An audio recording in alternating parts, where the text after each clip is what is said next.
This episode of Brains on Games will preview a bluffing game about rebellious elves.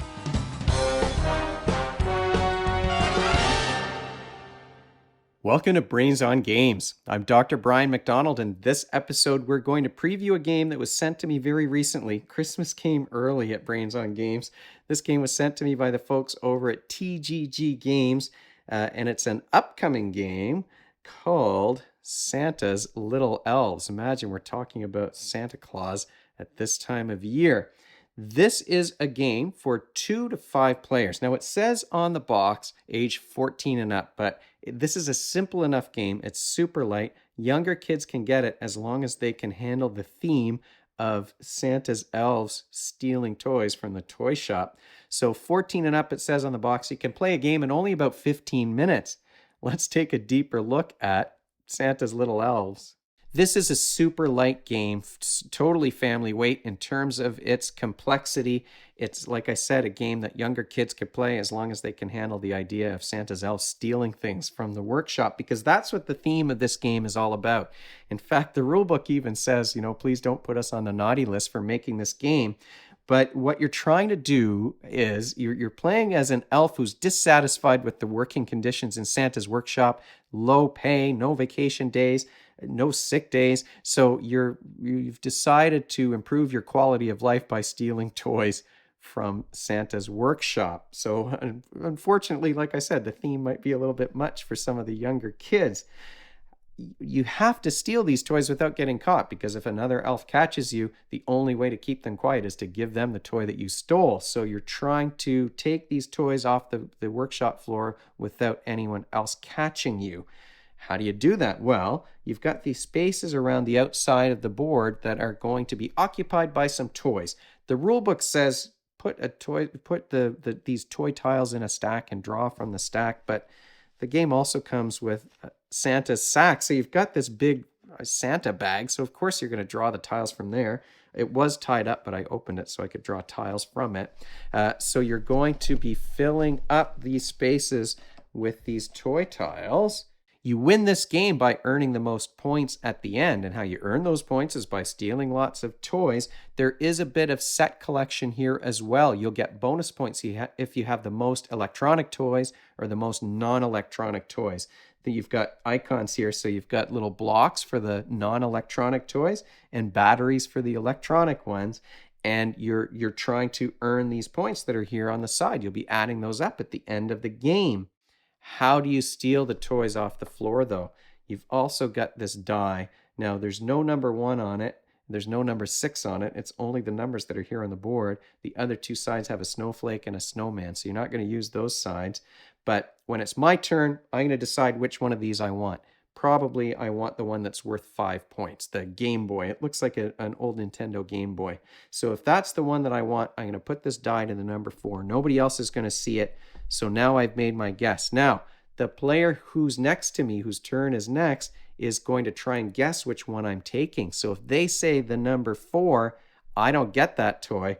They get the toy instead, and they're going to get the points for it at the end, and then you refill that spot and the next player goes. If they don't guess, then I get to keep it myself, which is absolutely what I want to do. 5 points. That's a lot of points in this game.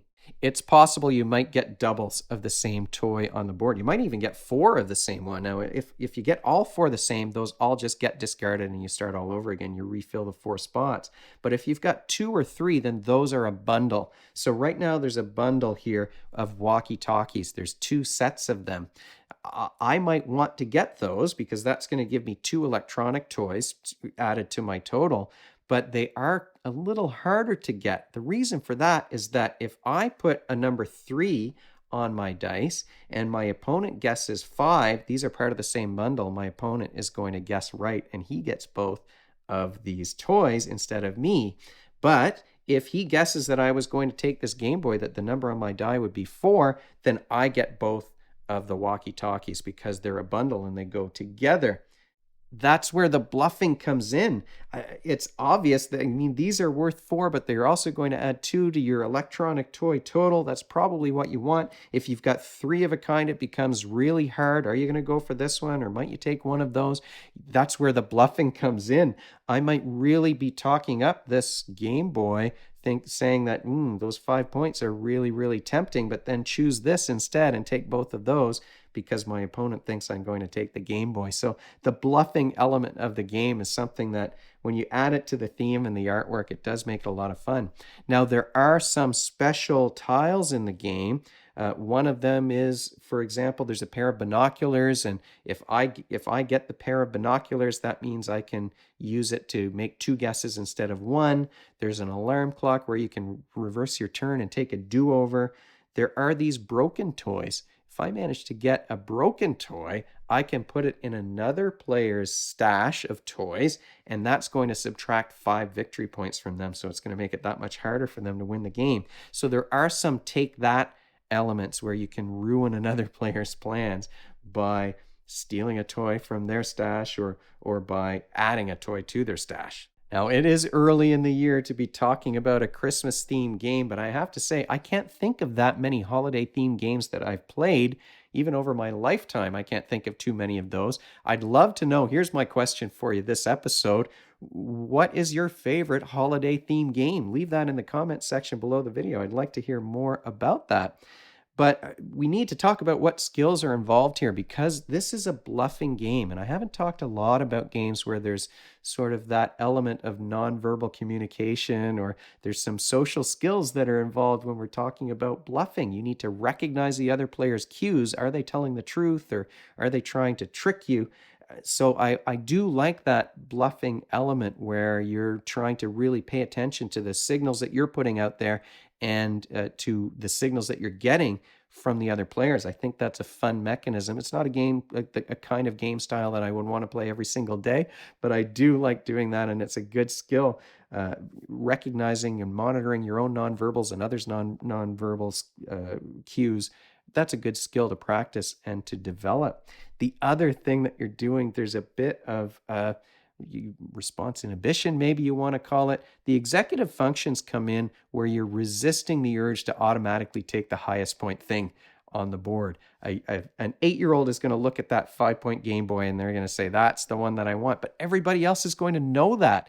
But just the idea of resisting your first impulse is, I think, another good developmental skill that kids need to be able to have. You have to have second thoughts about your immediate impulse to pick that number 4 toy off the board because somebody else is going to think you're going to do it. You have to be tricky in order to grab that one. Same with the walkie-talkies. When it's much easier for people to guess that you're going to take something, it's harder to decide when and how you're going to be able to grab those toys. Final thoughts about Santa's Little Elves. Well, this is a game that came to me completely by surprise. I knew nothing about it. I didn't even know it was coming out. I haven't seen it announced anywhere even really.